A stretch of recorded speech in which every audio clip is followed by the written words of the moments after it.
बिना पूछे अपने मन से ही खुद ही डॉक्टर बन जाते हैं। ये बहुत भयानक हो सकता है। सबसे जो कॉमन बीमारी है कमजोरी। एक्चुअली कमजोरी एक लक्षण है दूसरा बीमारी का। ऐसे इन्फेक्शंस को हम कॉमन कोल्ड बोल के जैसे हम छोड़ दें, या इसको भी हमें बहुत गंभीरता से लेना चाहिए? अगर 2, 3, 4 दिन में ठीक नहीं हुआ वो तो भयानक है। डायबिटीज के क्या टाइप्स है और हम इसको कैसे रिवर्स कर सकते हैं या रिवर्स नहीं हो सकता? ब्रॉडली डायबिटीज 2 किस्म का होता है। हेल्थी लाइफस्टाइल लिया तो वापस क्या दोबारा डायबिटीज आने के चांसेस? जरूर। हर तीसरे घर में एक थायराइड पेशेंट है, तो कौन सा थायराइड क्या इफेक्ट देता है और उससे बचाव की क्या संभावना है? एक्चुअली थायराइड हम लोग का गला में एक ग्लैंड है। नमस्कार, और भाई रुचि के एक नए एपिसोड में आप सभी का बहुत बहुत स्वागत है। आज हम बात करेंगे रोजमर्रा के स्वास्थ्य से रिलेटेड बात। बहुत सारी बातें ऐसी होती है जो हम यूं ही नजरअंदाज कर देते हैं। हम सोचते हैं कि ठीक है ना, अपने आप ठीक हो जाएगा, या ठीक है ना, पहले डॉक्टर ने जो हमें दवाइयाँ बताई थी वो खा लेते हैं, उसी से हम ठीक हो जाएंगे। पर ये करना क्या सही है? क्या हम अपने शरीर को उतना समझ पाते हैं, या हम अपने शरीर क्या या बीमारी की ज़रूरतों को समझ पाते हैं जो हम खुद ही डॉक्टर बन जाते हैं? तो आइए, आज हमारे साथ स्टूडियो में मौजूद है जीएमसी की HOD मेडिसिन डिपार्टमेंट की डॉक्टर मधुमिता प्रियदर्शनी दास मैम, जो कि एक रिमेटोलॉजिस्ट भी है और जो हमें बताएंगी कि हम जो रोज़मर्रा में काम करते हैं वो कितना सही है और कितना गलत है अपने स्वास्थ्य को लेकर। मैम, बहुत बहुत आभार आप यहाँ आए। आपका बहुत बहुत वेलकम करती हूँ आपको हमारे इस पॉडकास्ट पे। मैम, सबसे पहला क्वेश्चन मैं आपसे जो पूछना चाहूँगी कि जैसा मैंने अभी बोला कि हम बिना पूछे अपने मन से ही खुद ही डॉक्टर बन जाते हैं। हम किसी भी ओवर द काउंटर जाके, हम किसी भी दवाई की दुकान में जाके बोलते हैं भैया हमें ये प्रॉब्लम है, हमें ये दवाइयाँ दे दो, और हम बस आके चुपचाप खा लेते हैं और वेट करते हैं कि हम ठीक हो जाएं। तो ये किस हद तक ठीक है मैम? सबसे पहले मैं ये बताना चाहूँगा कि मेरे हिंदी बहुत परफेक्ट नहीं है, फिर भी हम ट्राई करेंगे। नहीं मैम, बिल्कुल, आप ज़्यादा बोलेंगे, आपका नॉलेज बहुत मायने रखता है और वही मैटर करता है और वही हमें लाइक करेगा। Language is not a barrier. तो आप लोग जो बोल रहे हैं ना, लोग जाके ओवर द काउंटर मेडिकेशन लेते हैं, ये बहुत भयानक हो सकता है, क्योंकि जहाँ से दवा लेते हैं वो लोग तो सिर्फ दुकानी है ना, वो लोग शॉपकीपर्स है जो दवा बिकते हैं। उन लोग का दवा का जो effect, side effect, Contra indication की किसको क्या दवा नहीं देने का इतना मालूम नहीं है, तो वो लोग सही डोज भी कैलकुलेट करने का उस लोग का आता नहीं। और सबसे पहले उन लोग को यही मालूम नहीं है कि कौन सा बीमारी में क्या देने का। तो वो लोग जैसे पैरासिटामोल बोलिए, आइबुप्रोफेन बोलिए, पेंटोप्राजोल बोलिए, गैस का सिर्फ कुछ दवा घुमा फिरा के सबको देते जाता है। तो कभी तो भयानक साइड इफेक्ट, टॉक्सिसिटी, कोई रिएक्शन हो सकता है, और ये जाके तो किसी का जानदायक भी हो सकता है। और धीरे धीरे बार ये करने से तो उसका साइड इफेक्ट धीरे धीरे ही लग जाएगा। तो हम ये बताने मांगते हैं कि कभी ये नहीं करने का कि जाके अपना हिसाब से दवा ले लीजिए, ऐसा नहीं। डॉक्टर के पास जाके या नर्स के पास ही हो, पूछ के लेने का। सबसे जो कॉमन बीमारी है जो हम जिसे बीमारी कहते हैं वो है कमजोरी।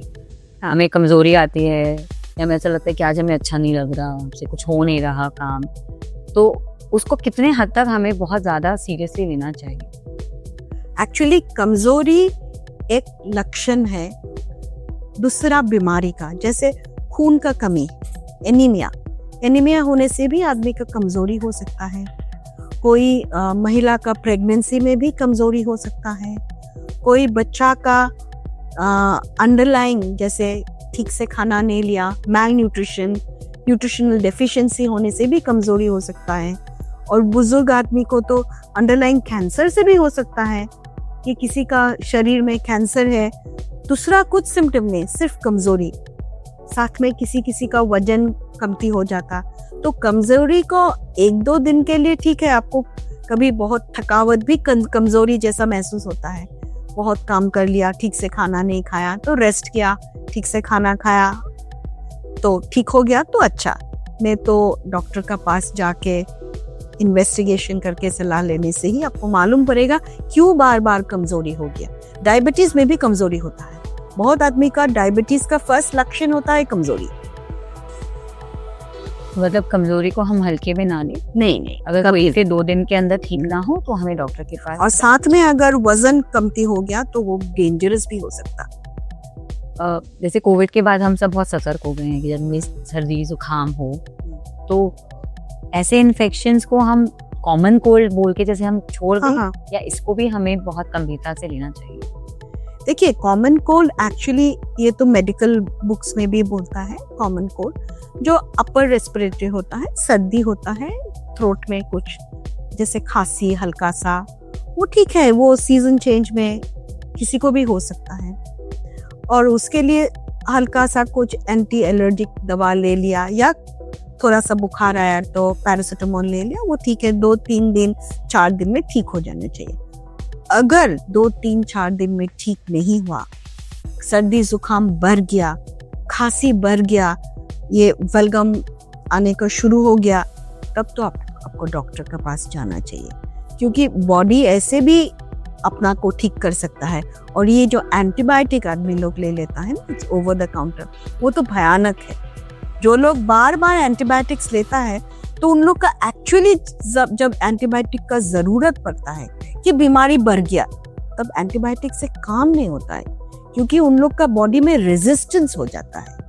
वो लोग का हल्का सा दवा से कभी काम नहीं होता है। जो आदमी लोग हम लोग हॉस्पिटल में ज्यादातर देखते हैं कि जो लोग आदमी गांव से आता है और वो लोग ज्यादा दवा जिंदगी में लिया नहीं, तो भयानक बीमार में भी थोड़ा हल्का सा दवा से ठीक हो जाता है।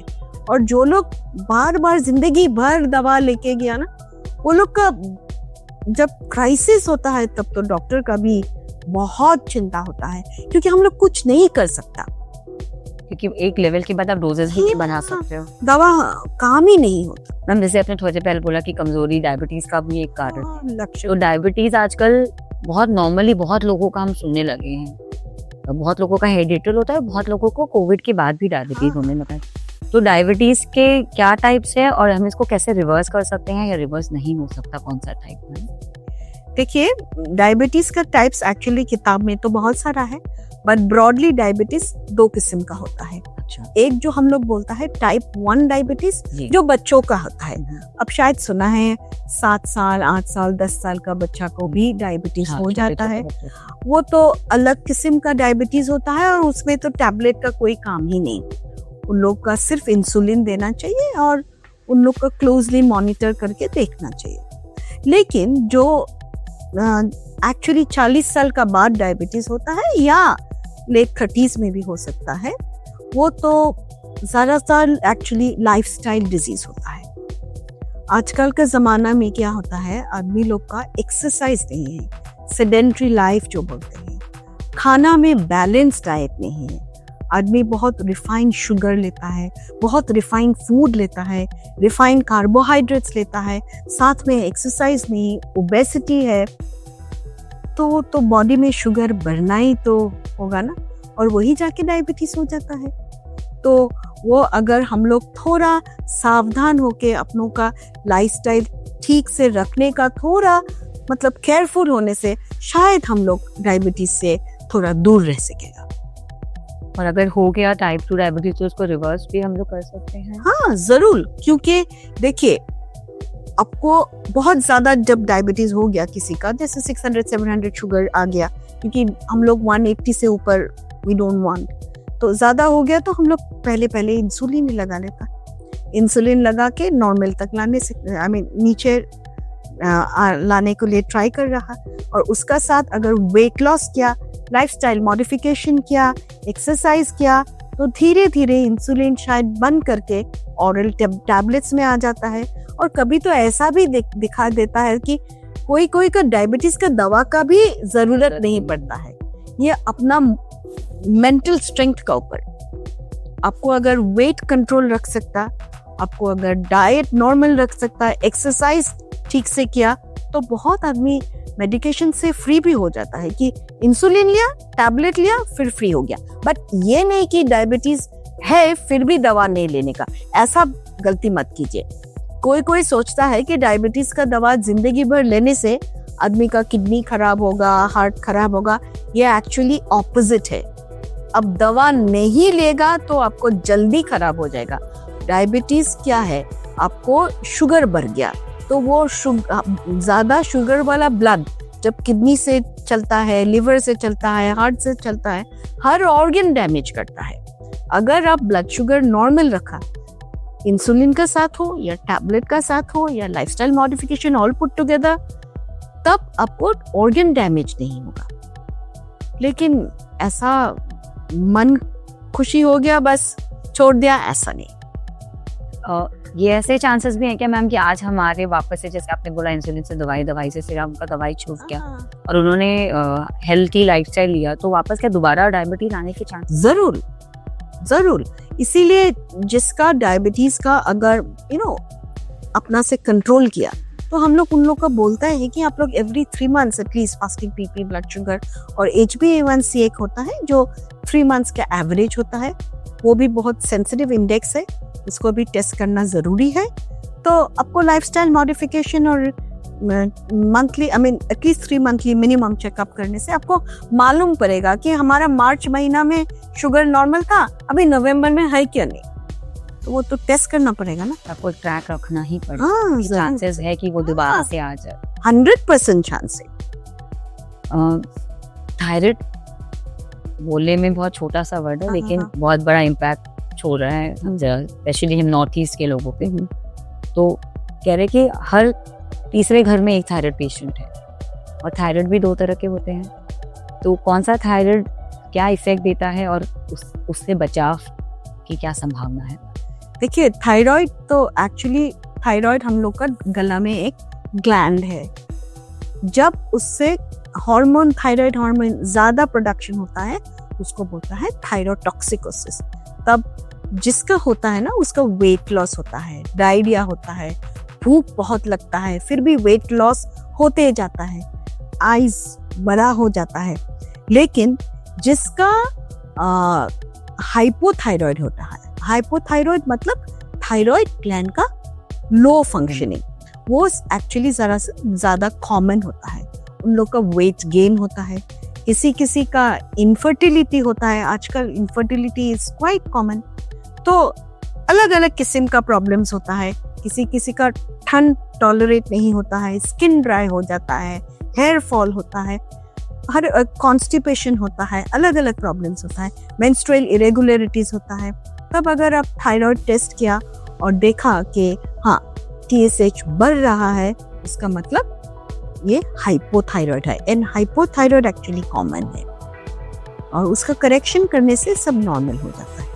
मैम, आपने अभी जो सिम्टम्स बताए हाइपोथायरिज्म के, अगर हम दवाई लेने के बाद भी ये सारे सिम्टम्स, कुछ ना कुछ सिम्टम्स आदमी फील करता है, या वो सब सबसाइड हो जाता है दवाइयाँ लेने के बाद? हाँ, दवाइयाँ लेने के बाद आपको सब एक्चुअली नॉर्मल हो जाना चाहिए।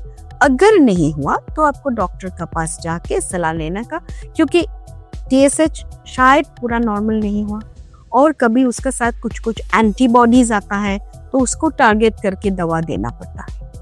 कोविड आके उसने सबके लाइफ में बहुत सारे चेंजेस करे। वो सिर्फ कोविड एक बीमारी नहीं, अपने साथ बहुत सारी बीमारियां भी लेकर आए। तो पोस्ट कोविड इफेक्ट के बारे में आप हमें क्या बताना चाहेंगे?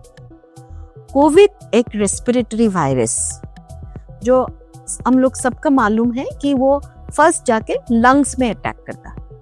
तो जिस लोग का बहुत भारी कोविड हुआ था, उन लोग में जिसका पोस्ट कोविड इफेक्ट्स अभी तक है, बहुत लोगों का लंग्स डैमेज हो गया, तो उन लोग का सांस का प्रॉब्लम अभी भी चलता है।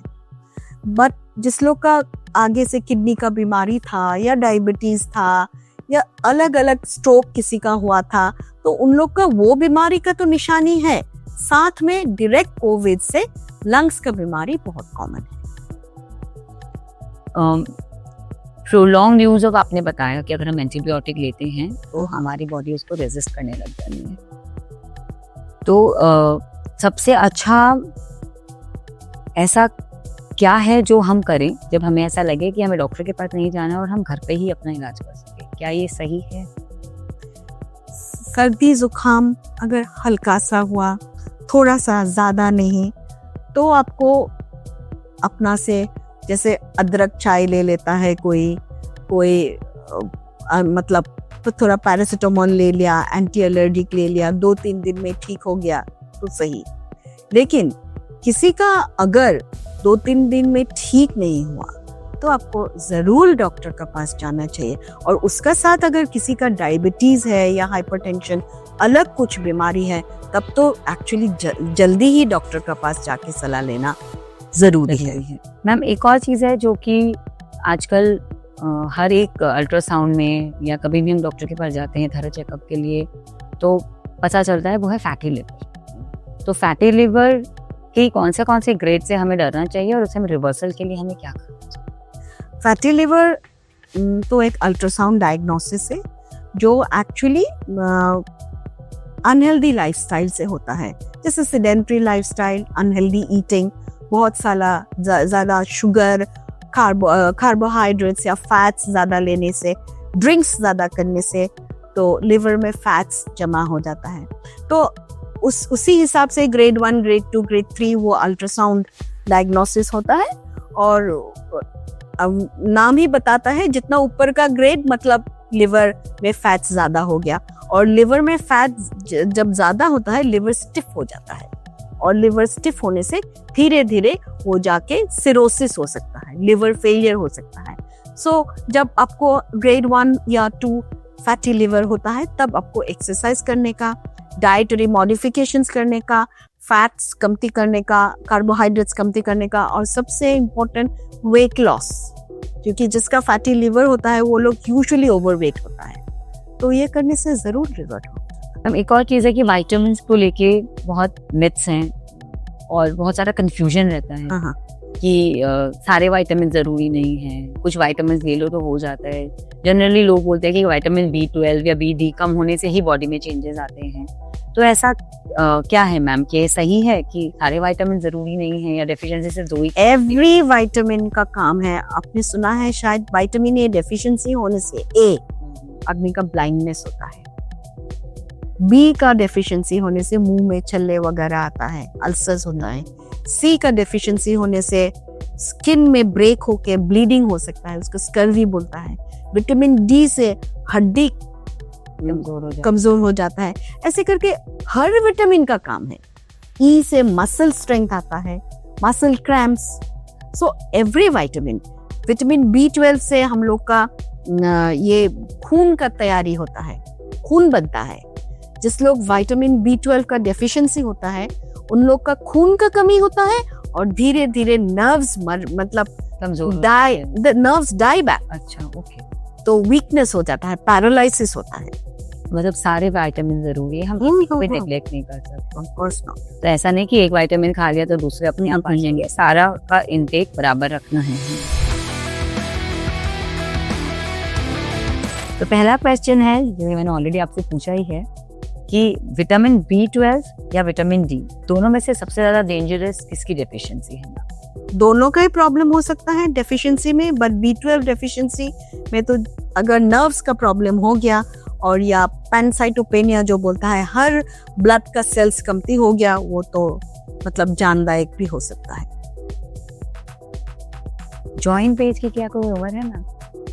क्या कोई जॉइंट पेन की कोई? जॉइंट पेन तो एनी एज में हो सकता है। हम लोग में एक मिथ है कि उम्र बढ़ गया तो जॉइंट पेन होता है, उम्र बढ़ गया तो ऑस्टियोआर्थराइटिस होता है। वो एक किस्म का जॉइंट पेन होता है।